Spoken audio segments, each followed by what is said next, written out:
Olá, estamos com mais um programa Sala de Visitas, entrevistando hoje o intérprete internacional de Libras, Marco Antônio Arriens. Olá, Marco, como vai? Prazer Olá. Em recebê-lo. Prazer em estar aqui novamente com você de Muito novo. obrigada. Para compartilharmos com certeza conteúdos excelentes com esse povo maravilhoso que está nos assistindo. Muito obrigada. Exatamente há um ano nós fizemos uma entrevista com o Marco em novembro de 2007, que ele esteve em Curitiba. Ele não reside aqui, ele reside em Porto Alegre, mas logo vai estar em Curitiba novamente. Meados Esperamos. de fevereiro, meados de fevereiro. E agora ele está aqui, nós aproveitamos para trazê-lo para uma entrevista. Ele está em Curitiba ministrando uma oficina de Libras, que está acontecendo nas nossas dependências do Grupo Ninter, e aproveitamos para entrevistá-lo, porque ele tem muitas novidades, muitas notícias interessantes, muitos assuntos interessantes a comentar conosco, relacionados às pessoas surdas, ao trabalho que está sendo desenvolvido com as pessoas surdas em todo o Brasil, e ao trabalho que ele desenvolve, que é uma pessoa internacional, que desenvolve trabalhos no Brasil todo e no mundo todo. Primeiramente, Marco, eu gostaria de lhe perguntar como está a inclusão no nosso país, né? Esse processo tão difícil, a gente trabalha com inclusão, a gente sabe como é difícil, é uma militância, vai se abrindo caminhos, né? Passo a passo. E você que viaja por todo o Brasil e convive com surdos de todo o Brasil, professores, profissionais da área, conta pra gente como está acontecendo. Bem, antes eu só gostaria de fazer não é uma correção, eu não estou dando oficina de Libras, mas oficina de formação de intérpretes, entende? Desculpa, exatamente. Senão o pessoal vai pensar que eu estou ensinando língua de sinais. Isso. Bem, então deixa eu explicar. Como eu viajo, você sabe muito bem, literalmente de norte a sul do Brasil, de leste a oeste, então eu tenho a oportunidade de conviver não com aquilo que é vendido sobre a inclusão, com a propaganda que as instituições fazem, mas eu convivo com as comunidades de base, eu treino, eu trabalho, eu dou apoio na formação de professores que estão com o aluno em sala de aula, certo? Então, aquilo que é passado pelo MEC, por exemplo, que a instituição está sendo uma maravilha, porque já foi feito um kit inclusão, já foi distribuído para todas as secretarias de Estado, acompanhado de DVD e de tudo mais. São coisas incríveis que eu tenho visto pelo Brasil, para não dizer revoltantes, certo? Dessa grande máscara de benevolência, que eu chamo de máscara de benevolência.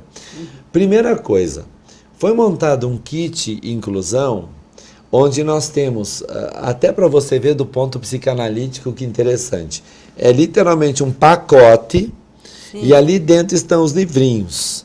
Aí tem o livrinho do mental, o livrinho do cego, o livrinho do surdo, o livrinho, digamos, do deficiência motora, como se todos estivessem no mesmo pacote. No mesmo pacote. Então, psicanaliticamente, a gente já vê que há um equívoco aí. Com certeza. Porque a gente sabe que o mental e o surdo não têm absolutamente nada a ver um com o outro a nível cognitivo.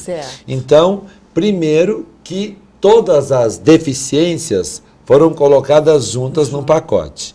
Esse é o primeiro ponto a ser observado. O primeiro ato falho. Primeiro ato falho, ótimo. Primeiro ato falho. Por que surdo está junto com o mental, com o cego, se uma coisa não tem nada a ver com a outra?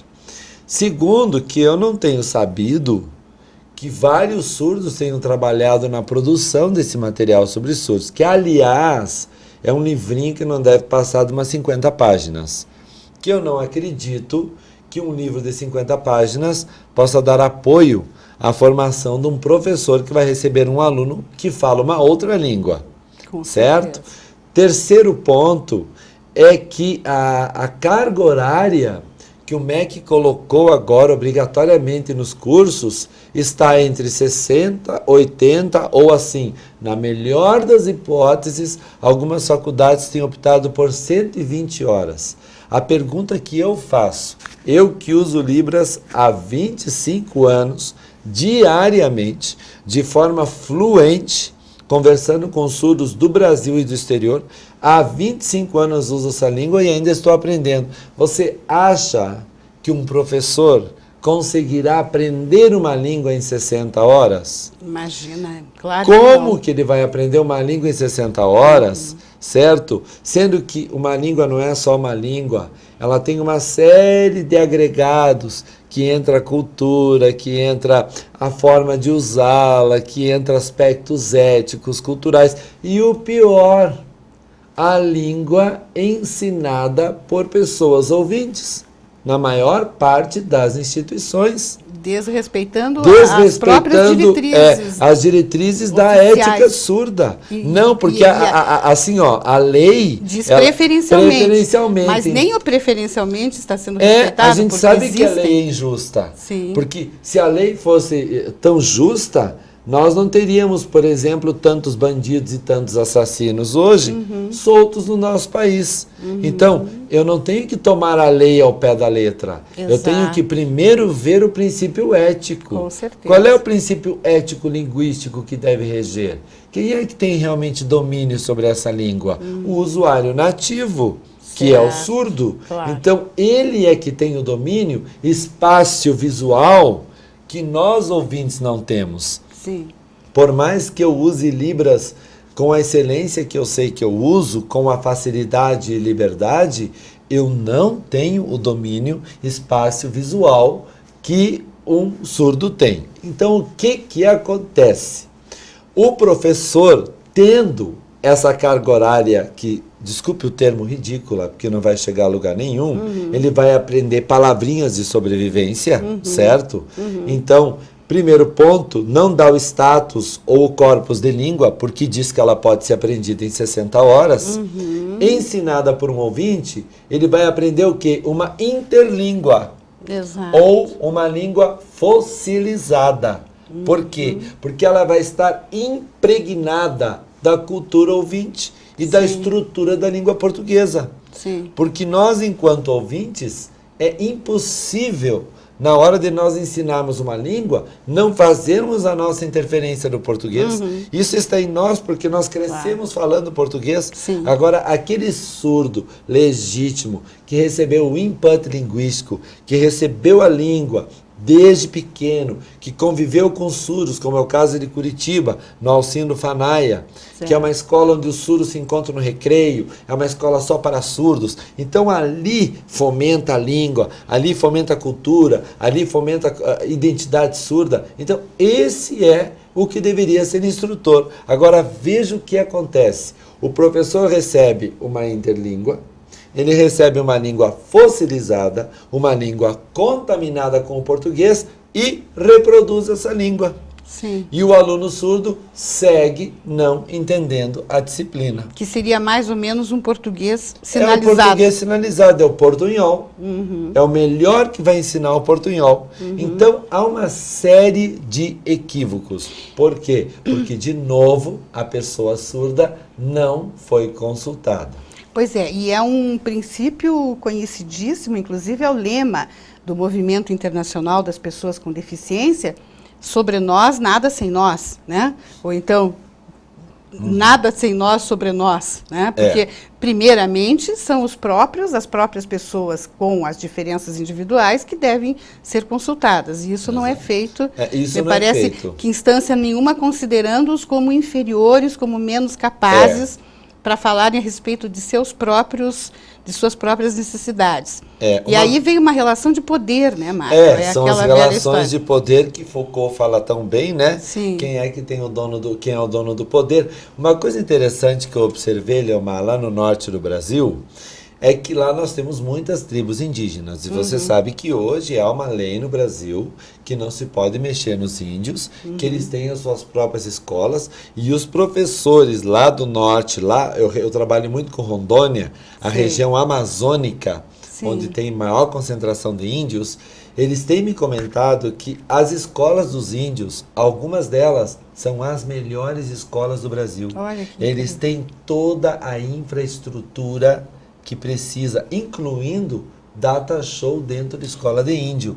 Agora, veja o seguinte, os índios são educados na sua língua indígena. Certo. Ou seja, o governo brasileiro reconheceu os índios como minoria linguística. Agora, por que que o surdo não é reconhecido como minoria linguística? Exatamente. Por que que o surdo é colocado psicanaliticamente como um ato falho do lado do mental? Exato. Então essa é a grande briga dos surdos. E a questão me ocorreu agora do professor ouvinte ensinar Libras, enquanto a legislação, esse preferencialmente também tem o entendimento de que, no caso de não haver professor capacitado, não é isso? Numa isso. região ou numa determinada circunstância em que não existe um professor surdo capacitado para ministrar aulas de Libras, então se admitiria um ouvinte, mas em casos de exceções. Mas né? veja só, agora existem duas soluções para este problema e que eu tenho visto no Brasil que estão fazendo. Por exemplo, cidades muito pequenas, deixa eu pegar, por exemplo, Cacoal, no interior de Rondônia, uma cidade que deve ter 15 mil habitantes, tá? Cacoal, os professores tão conscientes que são, fizeram o quê? Pegaram o melhor surdo da cidade, aquele que mais fluência tinha na língua de sinais, trabalharam algumas coisas de metodologia de ensino e coisa e tal, e didáticas e dinâmicas. Aí vai o professor ouvinte junto com o surdo. O professor ouvinte passa a parte teórica da língua de sinais, mas é o ouvinte que vai lá na frente, o surdo que vai lá na frente e passa a Libras. E a contratação é feita via o ouvinte. E o ouvinte faz o repasse do salário para o surdo. Certo. Então achou-se uma solução já em muitas cidades pequenas do Brasil. Agora, cidades como São Paulo, Curitiba, Porto Alegre, né, grandes estados, é imperdoável isso. Por quê? Porque nós temos dezenas, se não centenas de surdos hoje, frequentando faculdades, surdos já formados, estamos em outro contexto, então achar um surdo com graduação superior para ensinar Libras não é difícil. Então nós temos que mudar a lei, porque essa história de que o surdo tem que ser formado em pedagogia ou letras para poder ensinar Libras, isso é um grande equívoco. Certo. Porque a língua ele adquiriu independente dessas disciplinas. Com certeza. E elas independem dessa disciplina. É a sua língua materna. Porque ele tem a língua materna e ele pode perfeitamente receber um treinamento via intérprete ou via um professor intérprete, as áreas de pedagogia e as áreas de letras ou linguística que ele eventualmente tenha que usar dentro da sala de aula. E eu já ouvi, inclusive, comentários, logicamente que eu não aceitei, dizendo coisas parecidas assim, mas isso não seria uma discriminação ao contrário? Você não permitir que o ouvinte ensine Libras? Fale um pouquinho, por que não seria uma discriminação ao contrário? Nós estamos falando, Leomar, eu não sei se eu falei na outra entrevista, de duas línguas, de duas modalidades diferentes. Nós temos excelentes professores de inglês, ou inglês, ou francês, ou qualquer língua oral, mas primeiro você vai verificar que esses professores tiveram uma imersão linguística enorme, ou moraram nos Estados Unidos, ou na Inglaterra, ou na França, ou na Espanha, passaram um bom tempo lá e adquiriram realmente com fluência a língua. Porém, são duas línguas de mesma modalidade, oral-auditiva, oral-auditiva.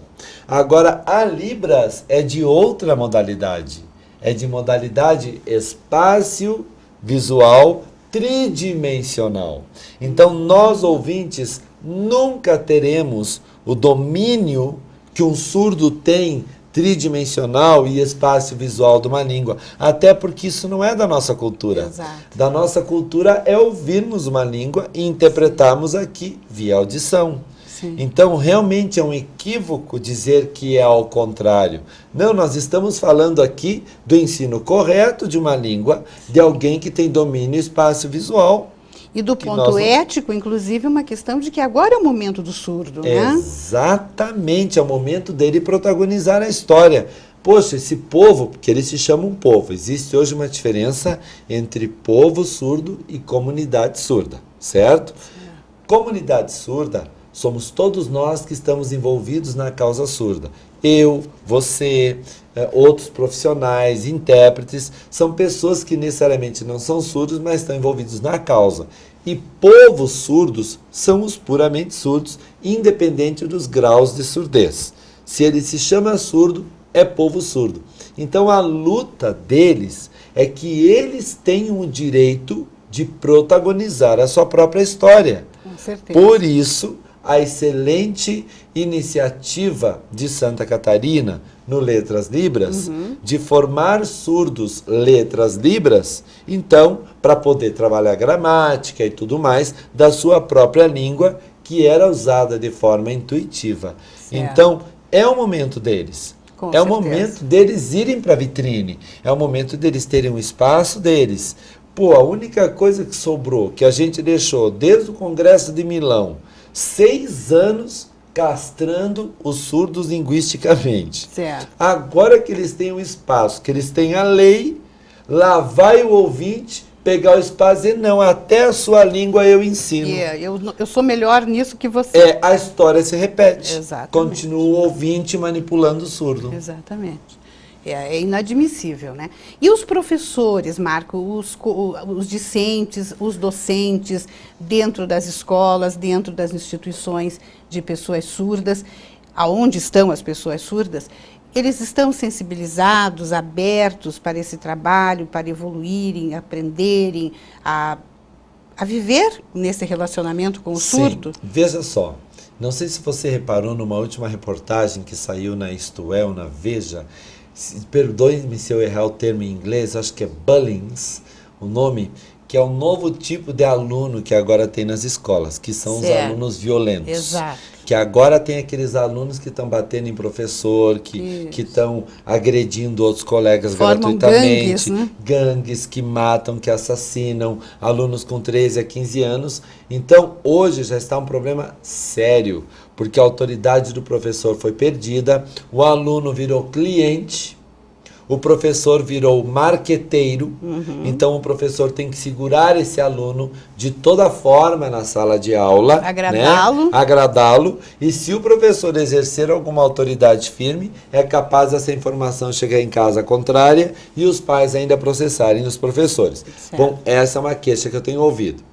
A pesquisa mostra que dentro de hospitais psiquiátricos, a profissão que mais tem dado são professores. Olha, então, incrível. Veja que incrível.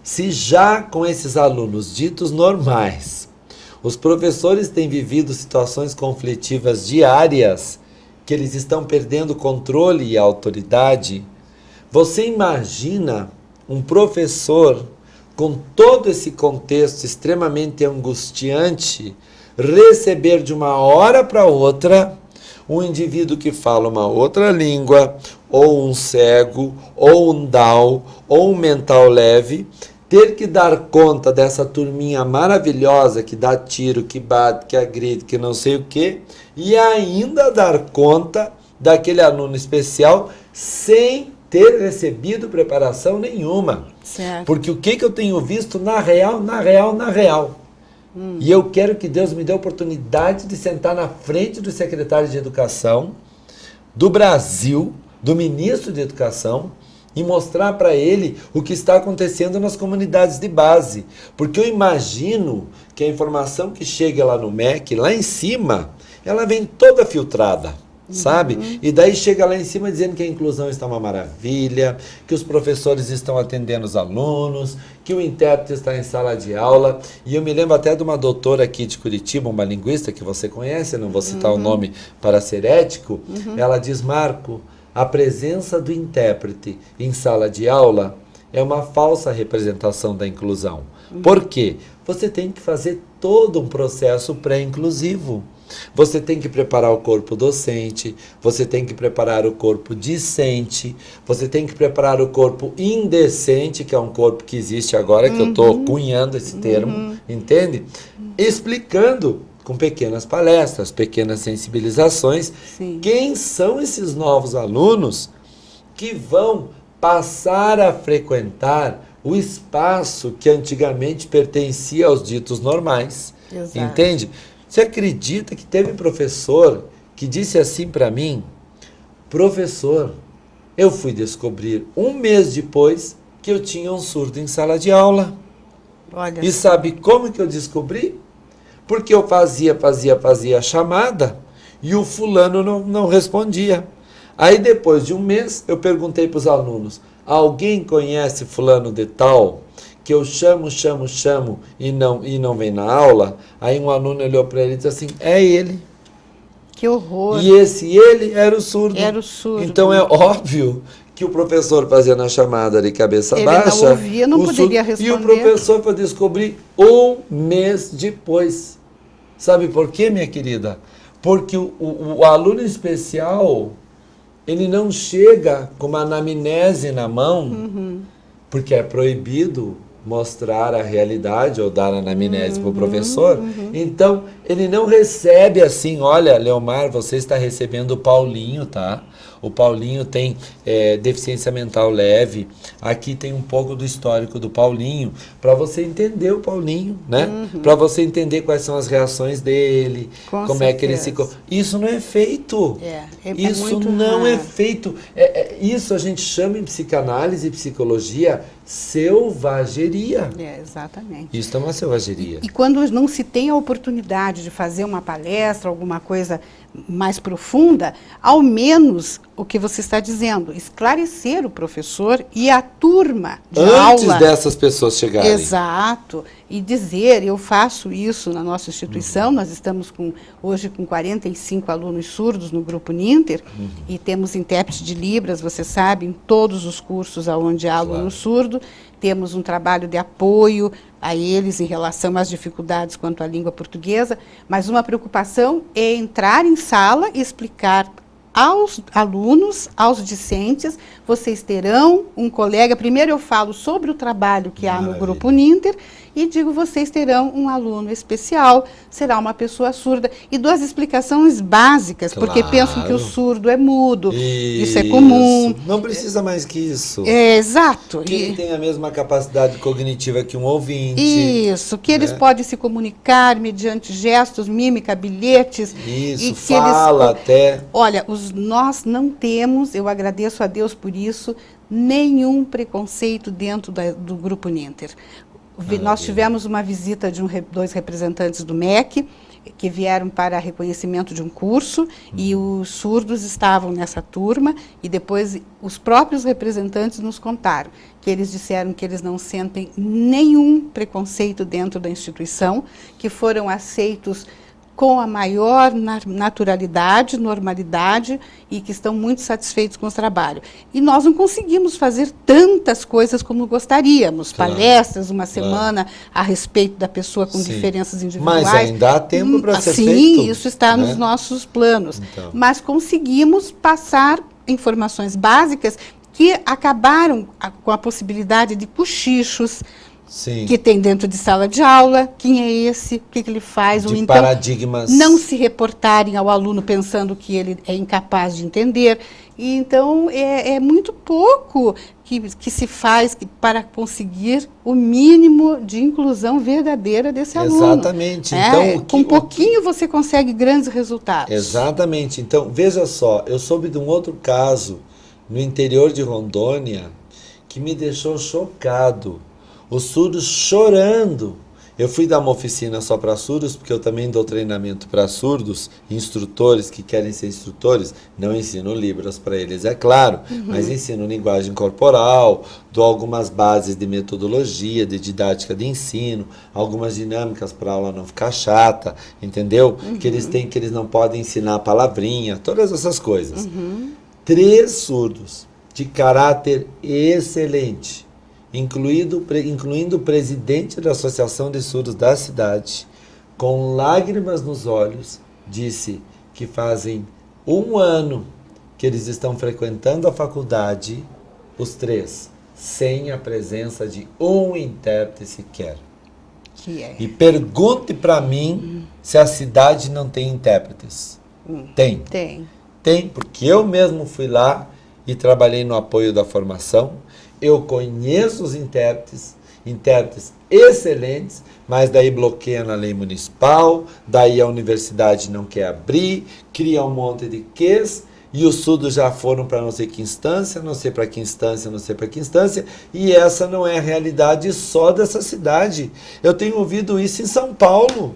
Com certeza. Que é inconcebível você ouvir isso. Sim. Então, esse tipo de inclusão, que eles chamam de inclusão, é um processo oclusivo de exclusão. Porque não existe pior coisa do que você levar um indivíduo diferente para uma sala de aula e humilhá-lo e fazê-lo sentir-se o ET da sala de aula. Exatamente. Imagina você sentado numa sala de aula durante um ano, nível universitário, sem entender uma palavra do que o professor diz. O professor escreve no quadro, deduz algumas que você um dia estudou e ganha nota como? A pergunta é essa: como ele ganha essa nota? Como que ele já está no final do ano e passou todos os meses? Certo. É um paternalismo. Nós estamos criando uma nova geração, que é a geração de surdos formados em curso superior, sem saberem nada do que estão sendo formados. Sim. Então, nós estamos criando um problema social. Teve uma outra doutora aqui, que quando Brasília quis implantar essa lei de que em 10 anos todas as universidades e faculdades teriam que se organizar em determinados cursos para o recebimento do aluno especial, a iniciativa é muito boa, é muito bonita, pela inclusão, assim, aparentemente é para inglês ver, é muito bonito. Porém, o que o Brasil não faz? O Brasil não imita a metodologia da implantação das ideias. O Brasil pega as ideias, mas não pega a forma como foi feita nesses países, que é justamente o processo de pré-inclusão, que é de preparação do corpo discente, do corpo docente, que não precisa ser nada muito profundo, mas para que esse aluno chegue, como você disse, se sinta à vontade. Lá está um intérprete competente, tá? E eu quero fazer um comentário ainda sobre os intérpretes com você, na hora que você achar necessário. Não pode fazer, já fique à vontade. Veja só, nós intérpretes, eu me incluo nessa classe, porque eu também já fui intérprete de nível universitário. Nós, intérpretes no Brasil, ainda não somos especialistas das especialidades. Primeiro ponto, certo? Certo. Então, não tem como eu, enquanto intérprete, entender desde nanotecnologia até biofísica. Porque não existe um ser humano que conheça tudo isso, né? Não existe um gênio que consiga entender todas as disciplinas de química e todas as de história. Então, o intérprete fica doido, porque ele tem que, num período, digamos que ele interpreta uma noite e são 5 aulas ou 4 aulas, ele pula de química para física, para biologia, para matemática, e ele não tem formação em todas essas áreas. Certo. Aí fala hipotenusa, ele nem lembra quem é hipotenusa, se é uma senhora idosa, simpática, ou se é aquele negócio de matemática. Aí o que os intérpretes ficam fazendo? Como não existem sinais para tudo isso, eles ficam escrevendo hipotenusa. Aí conhece? O surdo diz, não conheço. Ah, também não conheço, segue adiante. Aí fica enchendo linguiça cada palavra que não tem. Então, o que deveria ser feito? Primeiro, nos grandes países, nos países que implantaram a inclusão com decência, eles implantavam normalmente assim, 2 intérpretes por período. Então, 2 pela manhã, 2 pela tarde, 2 pela noite, para poder fazer o chamado relay. O que é relay? Digamos, eu interpreto a primeira disciplina, que é matemática, já recebi do professor o conteúdo do que eu vou interpretar. Exato. Então eu dou uma estudadinha antes, já vou para a aula sabendo o que é. Aí eu termino de interpretar matemática, que dá um cansaço físico que você não pode imaginar, porque é uma linguagem toda que você move o corpo todo. Aí eu vou para a biblioteca, isto é obrigatório, inclui na minha carga horária, estudar a terceira disciplina que eu vou interpretar. Certo. E o meu colega entra na disciplina dele, Certo. que digamos é biologia, que Sim. também já estudou. Sim. Então, você mantém a qualidade da interpretação. Com Leomar, certeza. você não pode imaginar. Isso eu já compartilhei com vários intérpretes no Brasil e eles me aplaudiram de pé. Eu disse, você não pode imaginar o que é você começar a interpretar às 7 horas da noite, movendo as suas mãozinhas, fazendo expressões, digamos que você é aquele intérprete bem preparado, Sim. que fez oficinas, que fez cursos, que sabe o que está fazendo. Você começa a primeira disciplina mandando ver. Libras pura, boca fechada, a estrutura corretinha da língua. Na segunda aula você já começa a cair a produção. Por quê? A suplência mental mostra, a pesquisa mostra, que a suplência mental de uma língua para outra começa a cair a partir dos 20 minutos. Olha só. Você começa a entrar em estado de cansaço. Sim. Então você imagina, na segunda aula já cai. Na terceira você já está em oração, interpretando. Ainda mais quando a aula é expositiva, que o professor só fala.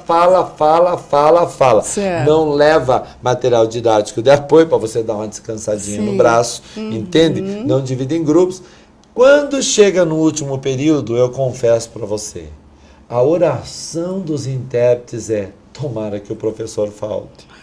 Tomara que ele não venha, porque eu não aguento mover um dedo mais. Então, você começa com libras, digamos, se você é um intérprete preparado, e termina com português mais do que sinalizado. Ou seja, o que vier, vê, meu filho. Foi isso que sobrou, não tem mais nada, tá? Eu vou fazer do jeito que deu. Sim. Bom, calcula isso um dia. Passa isso para uma semana. Certo. Passa isso para um mês. Passa isso para 3 meses. Quantos intérpretes estão com DORT, por exemplo? Estão com lesões por esforço repetitivo. Sim. Quantos intérpretes estão com bursite? Já existe uma pesquisa no Japão de intérpretes com lesões sérias, como acontece na computação, Sim. de intérpretes com lesões emocionais e mentais seríssimas. Certo. Porque o que o professor faz? A maior parte dos professores tem as suas exceções. Na hora que chega o intérprete, ele diz assim: ai, graças a Deus, tome que o aluno é seu. Entendeu? Certo. Então ficam 2 salas de aula. Fica a sala de aula dos ouvintes e a pequena salinha do surdo com o Certo, intérprete. com o intérprete. Como se esse intérprete tivesse condições de dar essa disciplina. Ele não tem formação para isso. Ele não é professor intérprete, entende? Mas ele tem que se virar. O cara tem Sim. que interpretar ameba, protozoário, Sim. célula, prisma. E Sim. não existe sinal para tudo isso no Brasil. Exato. Então existe iniciativas boas, mas existe ainda um pensar, existe ainda um questionar. Essa não é a situação ideal. Agora você imagina, Leomar, que eu soube de linguistas no Brasil, doutoras, que andaram por este Brasil varonil, dizendo para os professores que eles poderiam perfeitamente dar a aula e sinalizar ao mesmo tempo, sozinhos. Que horror, ainda estão pensando Aí eu nisso. disse, claro, dá o projeto e já dá o plano de saúde da Unimed. É ou não é? Porque em 6 Como um meses benefício. já está internado. Em 6 meses o professor está internado. Porque não tem condições de você ficar dando aula, atender 40 alunos ouvintes, usando sinais por causa de um Se surdo. preocupar com a sua verbalização clara para os alunos ouvintes e ainda sinalizar. E a queixa, desculpa, a Isso. queixa dos professores é assim: aqueles que não receberam a formação, que não receberam a pré-inclusão, que não receberam curso de Libras, que não têm intérprete, eles disseram: professor, a nossa frustração já era horrível, porque o salário é uma maravilha, né? Segundo, o corpo discente virou indecente, né? E agora está lá o surdo, o mental, o down e o cego. E o meu coração fica partido, porque enquanto professor, eu amo aquele aluno. Então a minha frustração é dobrada. Com certeza. Porque eu tô vendo, coitadinho, olhando para mim e dizendo eu quero entender a disciplina, mas eu mal e mal sei o alfabeto manual. Certo. Então o professor tem dito para mim que eles têm ido para a sala de aula com uma frustração gigantesca. Porque eles não receberam formação para receber esse aluno. Sequer informação. Sim. Quanto mais formação. Né? Tem todo tipo de problemas, né?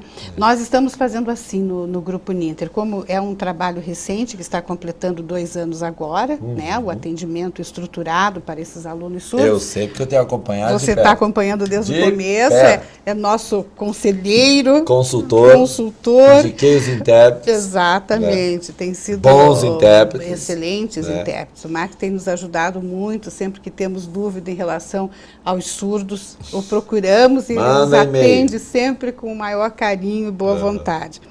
Então, o que nós estamos fazendo? Intérpretes que conhecem mais, que têm mais familiaridade pelo seu estudo, pela sua mesma área de interesses, nas ciências matemáticas. Isso. Procuramos intérpretes colocar que já têm nível superior. Nos cursos presenciais que são mais voltados a essa área e na EAD, nas disciplinas em que eles vão trabalhar mais com essa área. Pessoas que gostam mais, temos uma intérprete que é formada em Direito, gosta mais das matérias teóricas, tem mais facilidade. Então, colocamos em cursos e disciplinas mais teóricas. Então, ainda não temos os especialistas, mas estamos caminhando de uma forma em que eles estejam em áreas mais familiares, afins do seu conhecimento, do seu interesse. Vocês estão no caminho certo e eu acho que vocês devem caminhar agora para garantir a qualidade da interpretação, porque eu não sei, porque essa subida foi rápida. Eu me lembro de você me contando que era um surdo e agora já pulou para 45. Exato. Ou seja, se eu conheço comunidade surda, que é uma comunidade pequena, a propaganda já está boa. Sim. Já deve estar rolando uma propaganda aqui por Curitiba. Eles se que os comunicam. Grandes e bons intérpretes estão por lá. Primeiro ponto. Segundo, que está sendo feita uma inclusão bem feita. Tudo isso são agregadores que com certeza devem estar correndo por lá. Porque eu sei, pois pastor também, 25 anos de surdos, quantos tentaram em várias instituições e disseram, desisto, desisto. O intérprete era uma porcaria, não entendia nada, professor não me ajudava e tentaram e mudaram de faculdade. Então, se vocês já estão com 45, isso significa que rapidinho vocês vão virar 80, 100 e 45 só os próprios surdos contando uns aos outros, né? Não é o boca a boca, é mão a mão. Isso, sem vocês terem feito um marketing maciço em cima disso. Em cima disso. E os nossos professores, você não sabe o interesse em aprender Libras. Nós fizemos um curso de Libras com o Leandro Patrício e numa manhã esgotou o número de vagas para inscrição. Veja que beleza. Eles estão muito motivados, acham lindo, querem aprender, gostam, consideram um idioma belíssimo, admiram mesmo, gostam muito dos alunos surdos. Então, isso tudo traz muita alegria. Mas temos um tipo de problema assim, de uma moça que veio falar conosco e queria muito estudar, mas não sabe Libras. Uma pessoa de 30 e poucos anos. Eu disse, mas então vai aprender Libras para você vir poder estudar numa escola de nível superior, numa instituição. Ela disse, mas a minha família não permite. Mas então eu tenho uma outra ideia para você. Como nós trabalhamos bilinguismo, modelo bilíngue, o modelo bilíngue não exclui a oralidade. Até porque o surdo tem o direito de ter acesso a todas as modalidades de língua. Tanto na escrita, como na leitura, como na Libras, como na fala. Então, o que o modelo bilíngue faz hoje? Nos grandes congressos bilíngues, nós temos o intérprete da língua de sinais, projetado no telão, que é a maior plateia, e nós temos os intérpretes de leitura labial. Eu que acostumei a fazer isso na minha igreja, tenho até um código de ética que eu posso passar para você do intérprete de leitura labial, que é aquela pessoa que vai ficar durante a aula toda com algumas técnicas, passando só com leitura labial mais articulada, mais próxima, a disciplina para esse surdo. O que acontecerá com esse indivíduo? O tempo de sobrevida desse intérprete de leitura labial, eu não dou 3 ou 4 meses, porque ele começa a interagir com os surdos e naturalmente nessa convivência faz aquilo que a gente chama de crioulo linguístico. Ele acaba trocando, daqui um pouco ele mesmo diz, não preciso mais do de labial, agora eu vou direto no de sinais. Então, faça essa experiência, sabe? Coloque alguém fazendo labial, nem que seja um voluntário que queira, fazendo labial no início. Por quê? Porque essa surda só vai poder aprender Libras, ela não vai aprender num curso, ela vai aprender provavelmente em contato com os outros surdos. Na nossa educação à distância, isso é viável também? Não. Ela seria uma aluna da EAD. Não. Porque se fosse presencial, nós também, né? Mas na EAD é muito difícil. Mas o que me impressionou muito foi o fato dela me dizer que a família proíbe que ela utilize linguagem de sinais. Ela foi educada numa escola oralista pura, e a família continua proibindo. Ela já é uma mulher feita, mas ela não consegue se libertar. Superar isso, se libertar. Agora, veja só, isso você como psicóloga também, você sabe, é a negação da surdez. Com certeza. Né? Por quê? Eu me lembro que grandes psiquiatras ou psicólogos ou neurolinguistas dizem que quando a família proíbe, é porque a língua de sinais acusa a surdez do filho. Sim. Ela mostra socialmente que aquela família tem um filho surdo. Sim. E como mexeu com a ferida narcísica, né? Exatamente. Como que eu posso ter um filho deficiente, de certo eu sou culpado, então eu vou fazer você se tornar o mais parecido com o ouvinte possível. Então, não use Libras, porque a Libras vai acusar a sua surdez. Você citou um exemplo muito positivo aqui de Curitiba, que é o Sindufanaia, né? Que é uma escola só para surdos. Nós estamos num momento no Brasil de discussão a respeito das escolas especiais. Se elas vão terminar ou se vão continuar existindo. Sim. Como os surdos veem isso? Excelente pergunta. Como os surdos veem isso? Eles estão numa luta nacional, fazendo um documento para mandar para o MEC, que eles querem o retorno da escola especial, nem que seja no ensino fundamental. Porque o problema do surdo está no ensino fundamental. Está de 1ª a 4ª série, que é a base. Ou seja, se ali ele não entender bem a disciplina, com todos os recursos visuais que ele precisa, com uma língua de sinais decente, não adianta que o resto não chegará. Então, eles estão lutando e tem um furo na lei. Tem uma doutora no Amazonas, que é mãe de surdo, e é uma doutora, não sei qual área da surdez que ela fez o doutorado dela, e ela escreveu um livro, Surdez e Poder, justamente questionando isso, sobre o poder e a briga dos surdos, querendo outra vez controlar, os ouvintes controlar os surdos, e ela descobriu um furo na lei. Hoje, e ela pegou esse furo na lei, escreveu o livro e mandou para o MEC está brigando com ela, mas ela descobriu o furo. Ela descobriu que você não pode mais colocar escola especial. Você não pode mais colocar escola para surdos. Mas você pode colocar escola bilíngue. Aí você bota lá, língua de instrução, Libras. Maravilha. Então, é aberto para todo mundo. Com certeza. Só que daí, quem frequenta é quem sabe Libras. Sim. Então, provavelmente, os surdos se cantarão. Então, legalmente, há como fazer isso.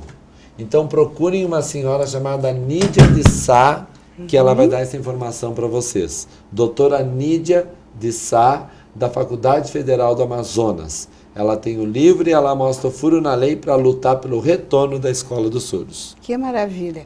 E nós temos também uma notícia. O senador Cristóvão Buarque, não sei se você já está sabendo, entrou com um projeto de lei que já foi aprovado no Senado e já foi votado também no Congresso. Eu não sei até onde ele foi aprovado, se na íntegra ou se em partes, determinando que todo o ensino fundamental, a criança surda tenha uma disciplina de Libras e que, no caso de pessoas ouvintes, todas elas terão noções de Libras.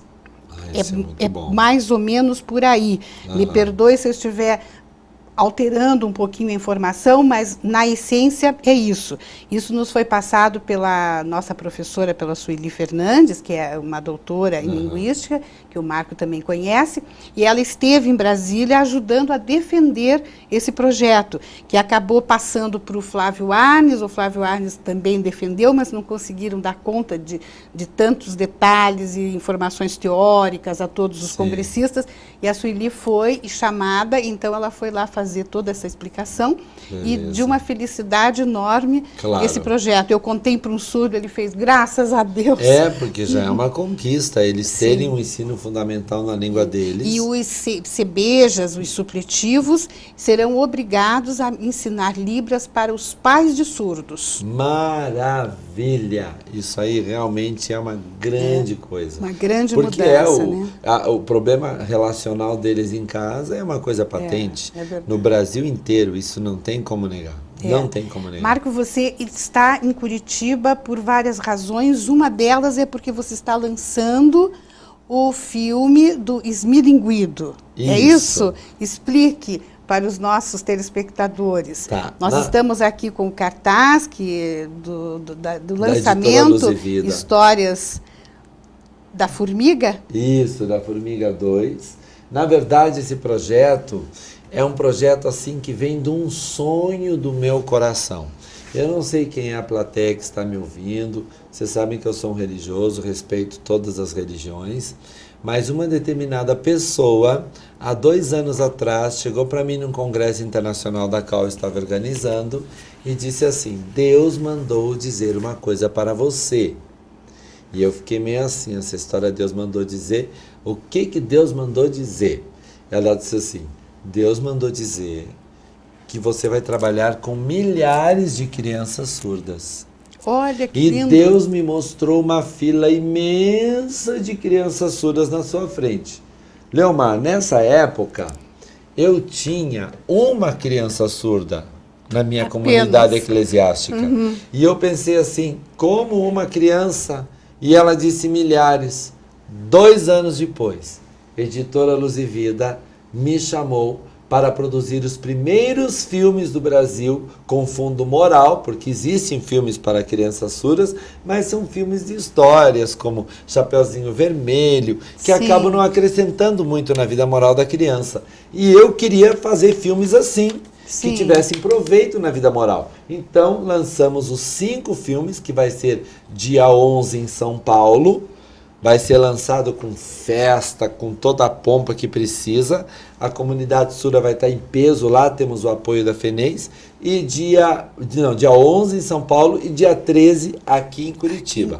E o ano que vem estaremos lançando a Turminha Querubim, que também são 4 filmes em língua de sinais feitos para crianças. E olha a opção, a criança surda pode ter a opção de inverter. Ela clica e bota eu grandão na tela e o filme pequenininho. Que bacana. Entende? Então ela pode ver o filme inteiro. Tem todas Agora, as opções. para fazer esse filme, realmente eu precisei 25 anos de experiência. Porque não foi fácil incorporar 5 formigas ao mesmo tempo, por exemplo. Né? E tem o Deaf Toys ainda, né? E os Deaf Toys, isso, que são os brinquedos pedagógicos para crianças surdas, que o Marco está lançando, by Marco Arriens. Ele está lançando com a fabricação de uma fábrica, a primeira fábrica no Brasil, né, Marco? A Xalingo, que é a primeira fábrica do Brasil em brinquedos pedagógicos, uma fábrica imensa, que já negocia com o mundo inteiro, me convidou, eu montei uma equipe multidisciplinar, das quais a doutora Sueli Fernandes faz parte, como consultora linguista, das quais a doutora Karen Strobel, que é surda, e doutora em História faz parte, onde tem um designer e eu sou o mentor e o criador de todas as ideias e os projetos. E ainda temos uma agência de propaganda, uma equipe enorme. E ainda o Instituto Queira Hagiai. E ainda o Instituto Queira Hagiai, que vai ser beneficiado com esses brinquedos. Porque toda a venda desses brinquedos pedagógicos, a renda dele vai ser revertida para o Instituto.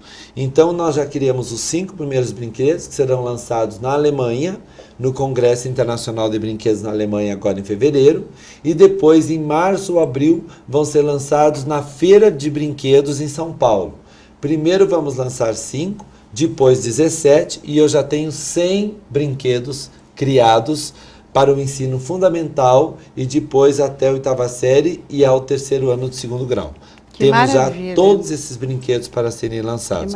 Brinquedos com identidade surda, com a história dos surdos, totalmente referenciado aos surdos. Parabéns, você é sempre um pioneiro, né? Obrigado. O Marco me contava que ele foi homenageado no Congresso Internacional de Intérpretes como pioneiro na formação, na capacitação de intérpretes de Libras no Brasil. E parece que você... E foi citado como o 5º na história do Brasil. Você veja que beleza. Então temos aqui uma pessoa do maior gabarito, com uma experiência riquíssima, né? Um trabalho fantástico que o Marco faz. Falou em surdo, tem que falar com o Marco Arriens. E como eu soube, através de outras pessoas, não foi o Marco que me contou, que os surdos o consideram o único surdo que ouve. Que eu tenho um coração surdo, na verdade meu coração é surdo. De tanto que ele compreende o surdo e de tanto que ele sabe trabalhar com o surdo. Então, uma honra ter você aqui, Marco, mais uma vez, um prazer muito grande. E eu quero deixar as câmeras para você dar o seu recado, o que você deseja dizer a todo o nosso Brasil. Muito obrigado. Eu espero que essa questão, principalmente da inclusão, fique na sua cabeça, que os prefeitos, os governos, que você, professor, não desista de lutar, pelo amor de Deus. Os maiores prejudicados estão sendo surdos, da inclusão sem intérpretes, que vocês fomentem cursos de formação de intérpretes, de formação de professor de intérprete, oficinas de linguagem corporal, se quiser me convidar, estou aí, né? Que você adquira os filmes do Esmilinguido para trabalhar com as crianças valores morais, porque o que adianta assistir História do Chapeuzinho Vermelho? Nada contra, mas elas precisam aprender valores de perdão, de esperança, de amor, e é tudo isso que nós trabalhamos nesses filmes. Então, nós estamos no momento de ouro, onde existem surdos excelentes para darem aula nas faculdades, nós temos profissionais maravilhosos para fazerem palestras. Então, consulte, busque os grandes centros, fale com a Uninter, com a Rede Uninter, fale com a Leomar, fale comigo, né? E nós indicaremos com certeza os melhores profissionais para a sua região. E que Deus continue lhe dando força e todo esse amor que você tem tido pelos surdos. Muito obrigada. Obrigado a todos que nos assistiram, um grande abraço e até a próxima.